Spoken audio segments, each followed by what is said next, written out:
11 together, WTVD.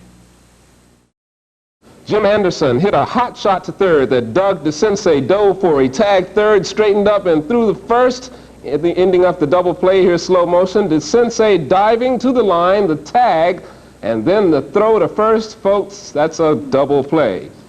Then in the seventh, the Orioles put the game away with 5 big runs. Ken Singleton gets a ground rule double over the fence, and coming in to score, headed around the bases, is Rick Dempsey. Then Gary Roenick singled over the third baseman's head, and another Baltimore run was home. The score, at this point, the Birds 4, California nothing. Pat Kelly up to bat, and he rips a long drive into right field, into the steelworks, still waiting for it to come down. That's a 3-run homer. The Birds have a whopping 8-0 lead. That was the final. On the mound, Scott McGregor pitched a 6-hit shutout. Aside from the one bad inning where DeSensei saved him, McGregor was in command all the way. That's the final strikeout. McGregor gets his man on the 4th strikeout of the day. He walked one. The Orioles mob him as they wrap up the American League title 8-0 over the California Angels. Today, there were times when the 18th-rated North Carolina Tar Heels wanted to pull out the raid and squirt the pesky Cincinnati Bearcats. But eventually, Carolina did get the water out of its fuel system to stop sputtering and smoke its way to a 35-14 win. For some strange reason, the Tar Heels came into the game sluggish, seemingly in a state of suspension. But with 7 minutes, 43 seconds elapsed in the first quarter on its second possession, Phil Farris was interfered with on this pass attempt. The penalty took the ball from the 25 to the 1, and on the next play, Amos Lawrence scores his first of 3 touchdowns from the 1-yard line. The extra point was good, 7-0 Carolina. But the Bearcats bounced back quickly on quarterback Tony Capitanis' 8-yard scoring run to make it 7-7 as the first quarter ended. Early in the second quarter, Cincinnati got into field goal territory twice, but blew both kicks, both times from the 39 and 33-yard lines. Near the end of the first half, quarterback Matt Kupec takes his Tar Heels 80 yards in 13 plays, here on a 9-yard pass to Mike Chatham down to the 3, and 2 plays later, Lawrence for touchdown number 2 from 2 yards out, the kick good, Carolina 14-7 over the Bearcats. But like a fly in the soup, Cincinnati, now 1-3, pestered the Tar Heels. Here, like a surgeon at work, quarterback Tony Capitanis fires this 52-yard touchdown pass to Ralph Williams, who's pretty tricky. The game is tied at 14-all. The first half comes to an end, and everybody in the stadium is surprised, except Dick Crum, who later said, "I told you they were tough." 7 minutes into the second half, 3rd and 14 from the 42, Matt Kupec, 8 passes for 172 yards on the day. On the big play downfield to tight end Mike Chatham, he makes the grab, goes over for the score from 58 yards on a long-distance hookup. It's 21-14 UNC. A little later in the third quarter, Famous Amos, the nation's leading rusher, who had 143 yards on the day, scores touchdown number 3 from the 1-yard line. In the fourth quarter, Cincinnati threatened, but the threat quickly evaporated on a 22-yard scoring pass from Kupec to Phil Farris to end the scoring 35-14 in favor of the Tar Heels. Complimenting Amos on the day was fullback Doug Pascal, who rushed for 112 yards, his first time breaking that mark. Next week, the ACC's leading rusher, Jay Venuto, and the Wake Forest Deacons come to Kenan Stadium. And Venuto is the leading passer, not the leading rusher. Following today's 35-14 affair, sports director Don Shea asked Tar Heel quarterback Matt Kupec what kind of feeling entangles his mind and body being undefeated in 4 games. Sides of the ball, I thought, and I think the intensity... I feel phenomenally, you know.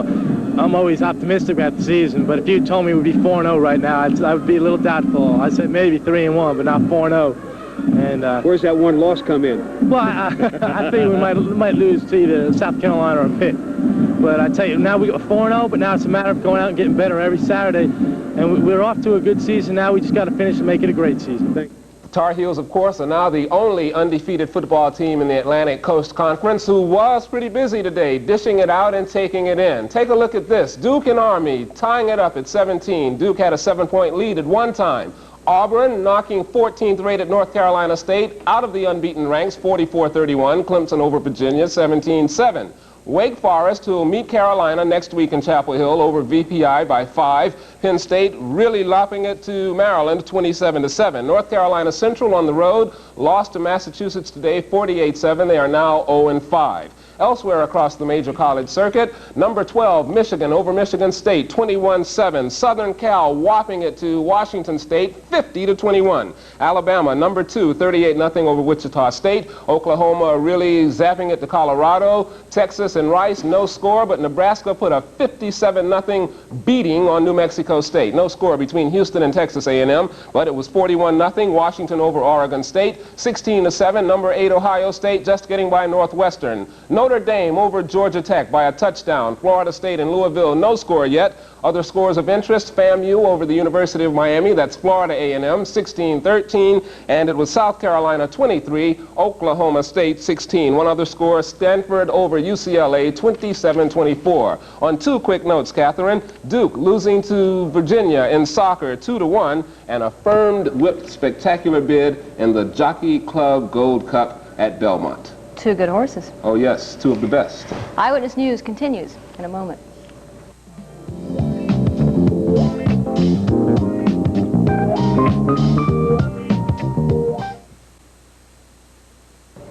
Take a lot of chicken, some salt, and seasoning. Add them to the world's largest frying pan, and what you have is the North Carolina Poultry Jubilee. Debrah Long was there. Business in Durham County with 17 million chickens in the fields at all times. And for 17 years, people down here have celebrated that fact with Poultry Jubilee. This year's celebration has actually been going on all week with various activities, but today was the grand finale, and it was kicked off with a parade down Rose Hill's crowd-lined Main Street to the shopping center site of the Jubilee. The shopping center looked more like a fairground with all the rides and various thrills and sights and sounds. And of course, the main attraction is this, the world's largest frying pan, with the capacity to fry 240 chickens at one time. The pan is 17.5 feet in diameter and is equipped with 8 sets of tobacco barn burners and uses 150 gallons of oil. And the Rose Hill JCs needed all that frying pan power and more because they served 4,000 dinners today. Watch the belly trying to get a trick to that bucket of chicken. All right. Yes, sir. I was just saying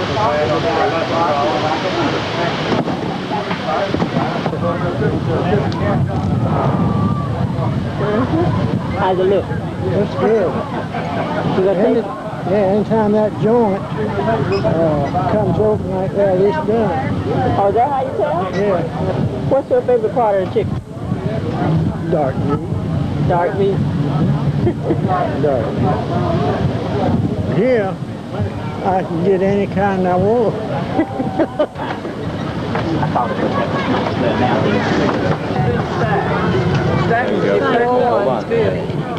Come on, man. All right, ready? Ready to go.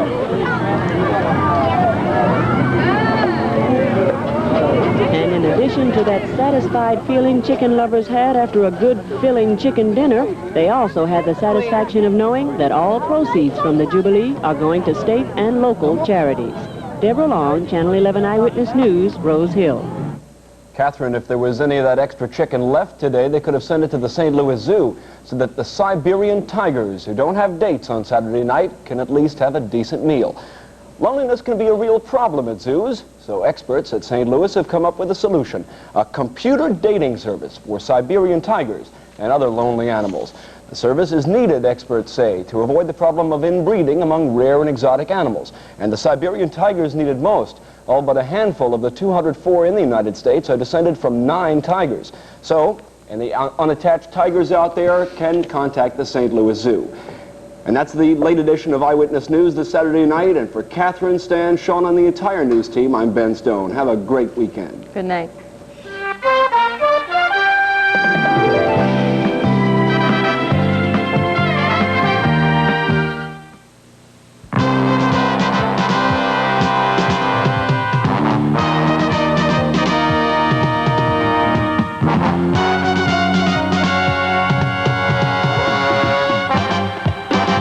The many months of planning and construction for our new 2,000-foot tower and circularly polarized transmitting antenna are past. And now you're receiving a clearer, stronger signal than ever before from 11 together. We're looking good, and now better than ever.